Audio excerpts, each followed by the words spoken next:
So in this lesson, we're going to reteach how to graph or how to write equations for piecewise functions, which you need for the test. I'm going to try to develop it a little bit differently. So we're going to start with just learning how do we write an equation for a line. Let me get... All right, so we remember that an equation of a line equals y equals mx plus b. M is the slope of the line. B is the y-intercept of the line. So I'm going to start by figuring out what my y-intercept is on this line. I always have a y and I always have an x. Or we could switch that to an f of x if we're going to write it in function notation. So I'm going to go to my y-intercept, which is right here. You'll notice your graph is scaled a little bit funny. That's a 1. So we know that the y-intercept is at 1. And then I'm going to use my triangles to help me write the slope. So I know that this is technically up 1, even though it looks like 2 little dashes, but from 1 to 2 is up 1, up another 1, and over 1. So see how I drew a triangle and I tried to grab where the crosshairs met. So I am up 1, 2, over 1. So my slope is 2 over 1, or just 2. So this one has obviously a domain restriction. It doesn't go on forever. So the first thing I'm going to do is try to figure out, I'm going to still fill in y equals mx plus b.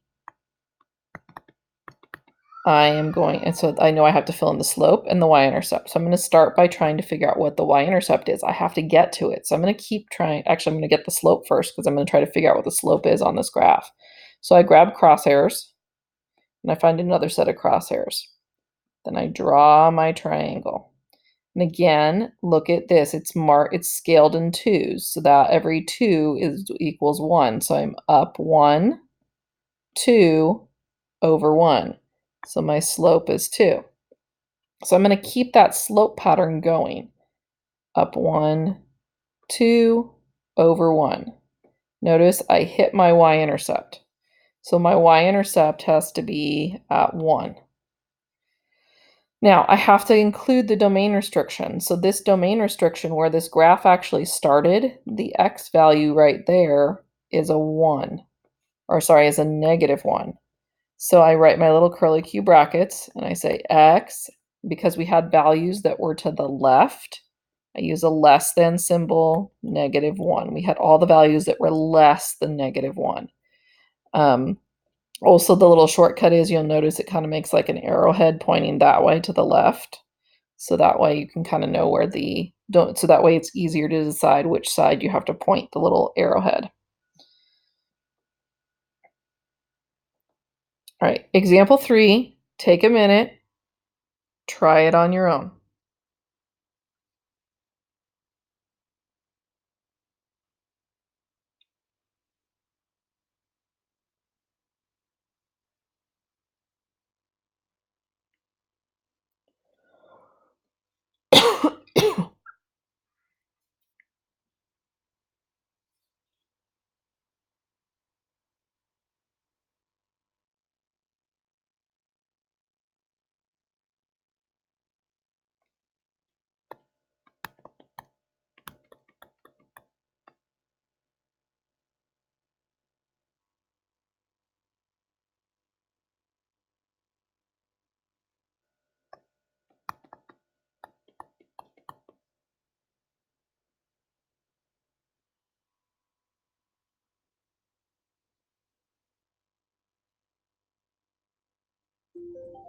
Okay, let's look at it together now.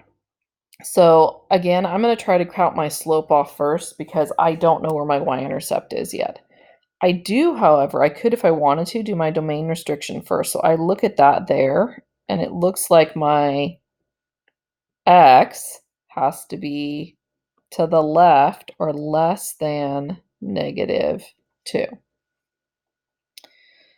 All right, so I'm going to find crosshairs. So I'm seeing crosshairs here and crosshairs here. So it looks like and again, every 2 boxes counts as 1. So 1 down, and notice I went down, so negative 1, and then I'm over 1, 2. So the slope is negative 1/2. So I'm going to keep that going. down 1 over 2. My y-intercept looks like it's at 1. Now we're going to try writing the equations of parabolas. So parabola equations are in the skeleton form will be y equals x minus h squared plus k. If there's a negative in front, it's upside down. And we're not going to worry about skinny and wide. We're going to have it right side up or upside down. The hk part is the vertex. And remember, the h, you switch the sign when you go in or out of parentheses. The k, we keep the sign. So the first thing I do is I identify the vertex. So I'm going to write my skeleton, actually, x something squared. So I'm going to look at my vertex point, which is either the highest or lowest point on the graph. I'm going to write that coordinate down. So it looks like we are out 1 and up 1, 2, 3. So if I'm out 1, up 3, this is the h, this is the k. The h, we switch the sign. The k, we keep the sign.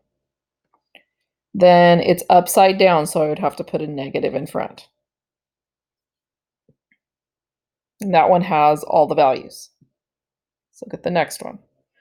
So example 5, there's some values missing. So I'm going to still do this equation, y equals x minus h squared plus k. I'm filling that in. So I'm going to write the skeleton of it. Y equals x something squared. All right.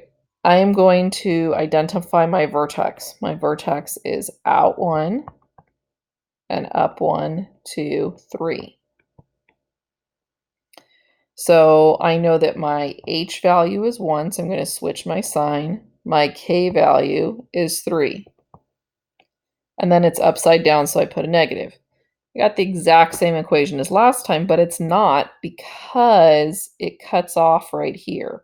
And that cutoff is happening at -1, so I have to write my little domain restriction here. So x, and this time it's to the right, so I would write greater than -1.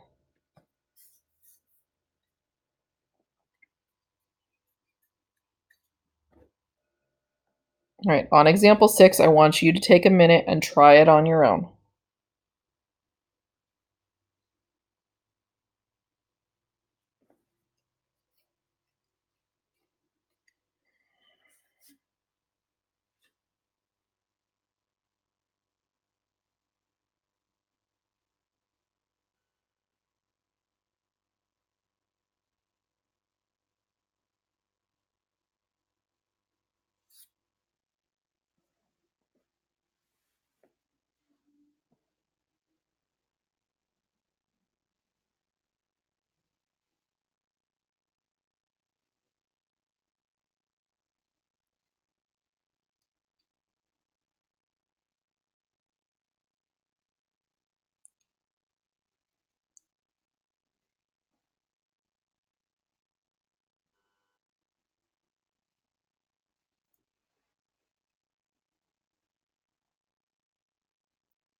Okay, we're filling that in. So I've got y equals something x squared. So my vertex point is what I'm going to read off first. I am out 1 on, or out -1 on the x, and I am up 1 on the y. So my h value, I switch the sign, so I would make it +1. And my k value, I keep the sign the same, so it's +1. It's opening up, so I just keep a plus sign. Now I do have a domain restriction. It cuts right there. So I'm going to write my little curly Q bracket, x. I am to the right. It doesn't hurt to draw the arrow because look, there's your inequality sign that you need. So x greater than this x value right here, -2. Okay, so now we've done a line by itself and a parabola by itself. Now we're going to put the two things together, and that's what, when we have two equations like that together, that's what we call a piecewise function. So this is a piecewise graph. All right, instead of writing y equals, we're going to write f of x equals, and we write the little curly Q brackets, and we have commas for our domain. So you always put an x there, and it's going to be a less than or greater than symbol over there. And that's just telling us where the domain of the graph is. So I'm going to start with my green line. In fact, I'll switch this to green even. Okay, so I'm going to start with my green line right here. Okay. I know that that shape is a line, so I have to come up with y equals mx plus b. I don't need the y equals, it's the f of x right here. So I'm doing mx plus b. I need to figure out the slope and the y-intercept. So I'm going to go with my slope first. I'm going to look at my little crosshairs. Actually, before I do that, let's look at where the graph switches from one graph to another. What x value is that happening at? It looks like a -1. The green is to the left of -1, so it makes a little arrowhead pointing to the left, so I would go less than. The purple graph goes to the right, makes an arrowhead pointing to the right. Now, to be proper, one of them has to be equal to, we kind of skipped that in the last couple examples, but so pick one to be equal to, it doesn't matter. Okay, now let's count our slope again. So we picked where the crosshairs were. Remember, every 2 boxes counts as 1. So 1, 2, so it's up 2, and then over 1. So 2 over 1 are just 2. And now I'm going to continue that slope pattern until I hit the y-axis so I can get my y-intercept. So up 1, 2, over 1. And I hit my y-axis right there. So my y-intercept is +1. That looks familiar. It kind of looks like we did an example like 2. Or 1, or maybe 1, maybe 2, 1 or 2. All right, let's now read the vertex. So I'm going to grab my vertex point here, and I'm going to read out how many on the x and up how many on the y. Actually, before I do that, remember it was y equals x minus h squared plus k, and maybe a negative out front if it is upside down. So I'm going to go out. It looks like it's out 1, and then up 1, 2, 3. So if I'm going to put that in this skeleton, and again, the y equals is just f of x now. If I put that in this skeleton, I have to switch the sign on the x and then keep the sign for the y. And then I know the function is upside down, so I throw a negative in front. That's the exact same equation that we had in example like 5. All right, you're going to take 1 minute, and I want you to write the equation for example 8.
Okay, so we're going to start by writing f of x for our function, and then the little curly Q brackets. I know I need a comma, and then we put an x for each branch.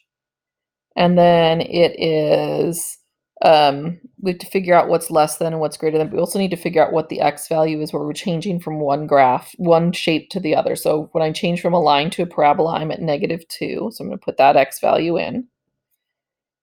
And then I know to the left of -2, so that would be less than -2 is the line. And the right of -2, so again, I'm making that arrowhead symbol right there, or my inequality symbol right there, is the parabola. So I'm going to go greater than, and then pick one that you want the equal sign on. It does not matter.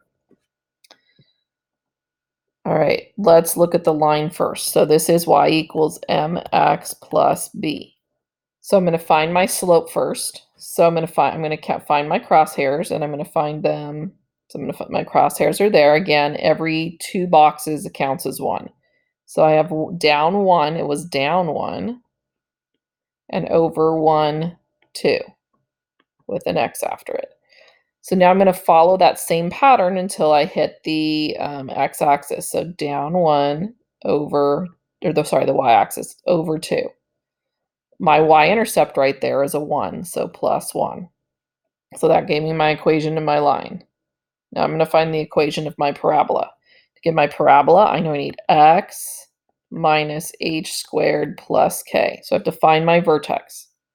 Vertex is right here. It's out 1 and up 1. So, and it's right side up, so I know it's positive. So I would have x. I swap my sign, so plus 1 squared, and then I keep my sign for my y, up 1. And that's the equation of my parabola. So that's what the piecewise is. So now what you need to do is there's 6 more problems. This whole sheet is going to count as the homework assignment, and you're just going to glue this into or staple this into your spiral notebook.